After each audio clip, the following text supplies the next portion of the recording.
Bem-vindo, bem-vinda mais uma vez ao nosso canal, onde a gente reflete e dá dicas sobre como ter uma saúde mental, uma mente plena. Hoje eu quero refletir sobre uma pergunta: por que eu não sou quem eu gostaria de ser? O que me impede de ser o que eu gostaria de ser? Parece ser uma pergunta simples, mas na prática não é. Muita gente diz: eu gostaria de ser menos tímido, eu gostaria de ser mais comunicativo, gostaria de ser mais afetuoso com meus pais, ou mais afetuoso com meus amigos, com a minha família, mas simplesmente eu não consigo. Alguma coisa me impede, eu não consigo ser como eu gostaria de ser. Por que não consegue? O que faz com que você não consiga ser o que gostaria de ser? Ora, se você quer ser menos tímido, se exponha mais. Fale com pessoas desconhecidas, fale em público, tome a vez, na hora de se expor, tenha iniciativa. Se você quer ser mais afetuoso com alguém, exponha seus sentimentos, se vulnerabilize um pouco mais, fale o quanto gosta, perdoe mais, tome algumas atitudes que vá demonstrar os seus sentimentos. Se você quer ser, sei lá, mais comunicativo, fale mais, simplesmente fale mais. Mas parece que as pessoas não conseguem se desenvolver em direção àquilo que elas valorizam. E não conseguem porque parece estar vivendo presas em um padrão de comportamento que foi aprendido ao decorrer da vida, que desenvolveram ali a partir das experiências que tiveram, às vezes como uma forma de se defender, de fugir do sofrimento, foram se tornando quem são.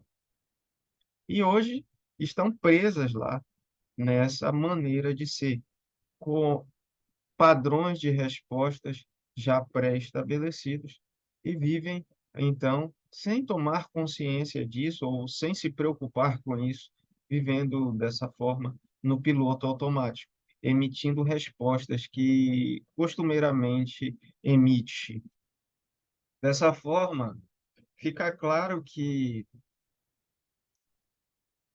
a resposta para a pergunta que a gente se propôs a responder é: você está vivendo de maneira confortável. E viver de maneira confortável muitas vezes nos leva a permanecer na dor. Ao fugir da dor, a gente permanece na dor. É uma dor primária que leva a uma dor muito maior, que a gente chama de dor secundária. Então, por ter padrões de respostas, a gente não costuma se expor a novos comportamentos. Porque se expor a novos comportamentos, fazer uma coisa que, por mais que a gente ache bacana fazer, nos causa desconforto, nos causa dor e a gente fica cada vez mais inerte. E essa nossa inércia vai nos reforçando a ser assim como somos. Porque quando a gente foge da dor, a gente sente aquele prazer, aquele alívio, né? No caso do tímido, por exemplo, quando ele não se expõe, ele está fugindo do constrangimento de se colocar perante pessoas desconhecidas. Ele está fugindo da emoção que vai sentir, da ansiedade que vai sentir, dos sintomas que a ansiedade traz, ao ele se expor. E toda vez que ele foge, a mente dele entende que é isso que ele tem que fazer para preservar a vida, para preservar a integridade, a homeostase, o equilíbrio psíquico. Porque se você se expõe a alguma coisa ali, desequilíbrio, e o teu cérebro não está preocupado em fazer você ser feliz. Ele está preocupado em preservar a sua vida, em manter o equilíbrio ali, né? Entre as questões psíquicas, físicas, sociais. E quando esse equilíbrio sai ali do controle, o teu cérebro reage com a ansiedade, com o medo, que é uma coisa supernatural. É exatamente por isso que muita gente não consegue ser a pessoa que ela gostaria de ser, ou viver a vida que ela gostaria de viver, para se preservar, para não se expor ao sofrimento, para fugir do sofrimento, para caminhar em direção ao conforto e não ao desconforto. Essa é uma característica da nossa mente resolvedora de problemas. Uma mente que foi evoluindo para resolver problemas. Mas, quando esses problemas envolvem questões internas, muitas vezes ela nos leva à infelicidade, ao caminho inverso que a gente gostaria de ir. Parece contraditório, mas não é. Quanto mais você foge de sensações desagradáveis, mais você se afasta daquilo que é valoroso para você. Porque aquilo que é valoroso para você vai lhe causar medo, porque você vai ficar com medo de se expor e perder. Então, como é que a gente sabe o que é valoroso para você? Causou medo, causou ansiedade, causou dor, alguma coisa tem aí. Geralmente, nós fugimos daquilo que nos causa dor. Quer um exemplo disso? Muita gente foge do exercício físico. E o exercício físico que mais traz resultado é aquele que mais causa dor. Então, é mais confortável ficar na cadeira, sentar no sofá, assistir um filme, para se livrar da dor. O problema é que você não está caminhando em direção àquilo que vai fazer você ficar bem. Você foge da dor, mas você causa em você mesmo uma dor muito maior. E essa dor, ela vai sendo reforçada pela tua mente. Porque a tua mente vai entendendo que você tem que fugir mesmo, tem que fugir mesmo. Mas, ao mesmo tempo, a sua dor vai aumentando, porque você vai se distanciando cada vez mais daquilo que você valoriza. Para a terapia de aceitação e compromisso, isso é um entendimento fundamental. O nome técnico que é dado a essa nossa tendência a fugir da dor é evitação experiencial. Você evita experiências dolorosas. E muitas vezes a evitação experiencial é a causa do sofrimento humano. É a causa da ansiedade, é a causa do medo, é a causa da tristeza. Nós tendemos a fugir da dor e quando fugimos da dor, entramos em um processo muito maior de dor, de sofrimento. A dor, ela não tem como ser evitada.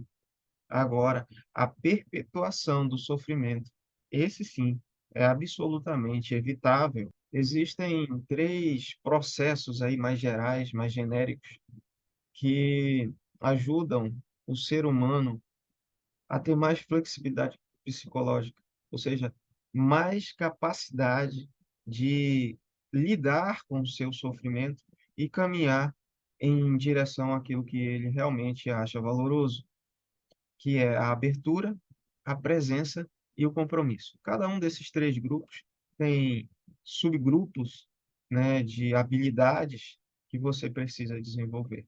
Mas eu quero conversar um pouco com você sobre esses três grupos, porque você pode, de repente, aliás, você vai ter uma conscientização maior sobre o que precisa fazer. E eu quero conversar com você sobre esses três grupos, porque a psicoeducação é fundamental. Quando a gente toma conhecimento, quando a gente toma consciência do que a gente precisa fazer, do que acontece no nosso corpo, na nossa mente, fica mais fácil a gente mudar. Então, eu quero conversar com vocês sobre esses três grupos de habilidades que você precisa desenvolver para caminhar em direção àquilo que você valoriza. E o primeiro grupo de habilidades é a abertura, que tem a ver com você aceitar os seus conteúdos desagradáveis, os seus pensamentos, os seus sentimentos, as suas sensações. Aceitar sem julgamento, ter consciência de que eles passarão e que você no futuro vai viver sem eles, ou não, mas vai viver da maneira que você gostaria de viver. Dentro desse grupo, é importante também você desenvolver a habilidade de não acreditar nos seus pensamentos. Pensamentos são só eventos psíquicos, eventos mentais. A nossa mente simplesmente pensa e você não controla isso. Os seus pensamentos são fruto de contingências, ou seja, são frutos de aprendizagem, de experiências que você teve ao decorrer da sua vida.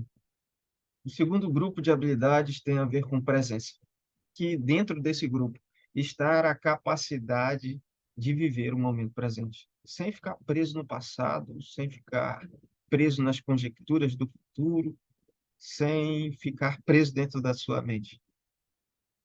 Viver o momento presente. Também está dentro desse grupo a capacidade de olhar o seu eu a partir do contexto em que você está inserido. Você não é o que pensa que é. O que você pensa que é foi uma construção da sua linguagem. Então, se adapte à realidade que você vive, sem ficar preocupado com coerência, por exemplo. Ter um eu de acordo com o contexto. Essa é uma habilidade fundamental do segundo grupo, da presença. O terceiro grupo, denominado compromisso, dentro desse grupo está a habilidade de você estabelecer ou descobrir quais são os seus valores. Isso é muito importante.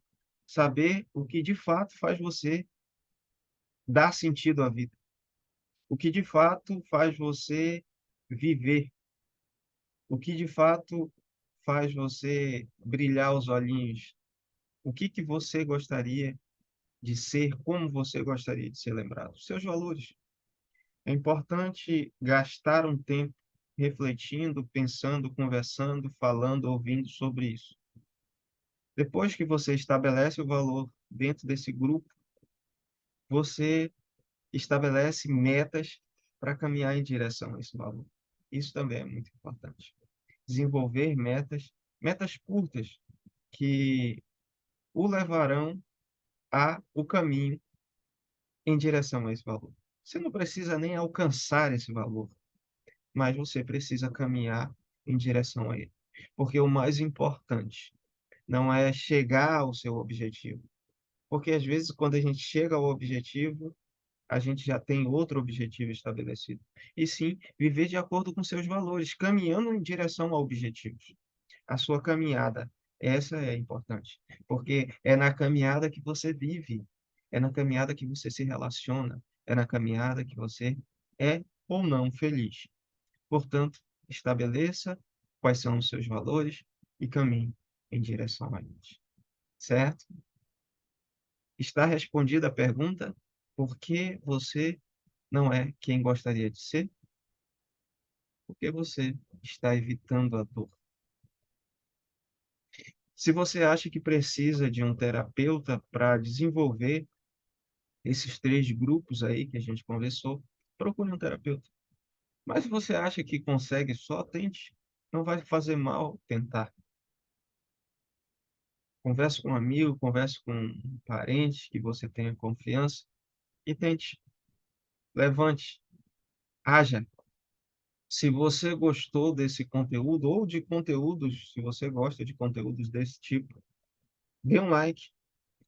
Se você acha que esse tipo de conteúdo é importante para alguém mais, compartilhe com esse alguém.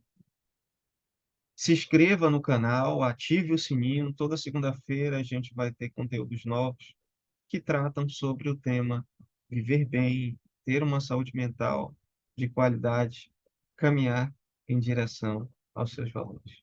Ok? Até a próxima e pense nisso.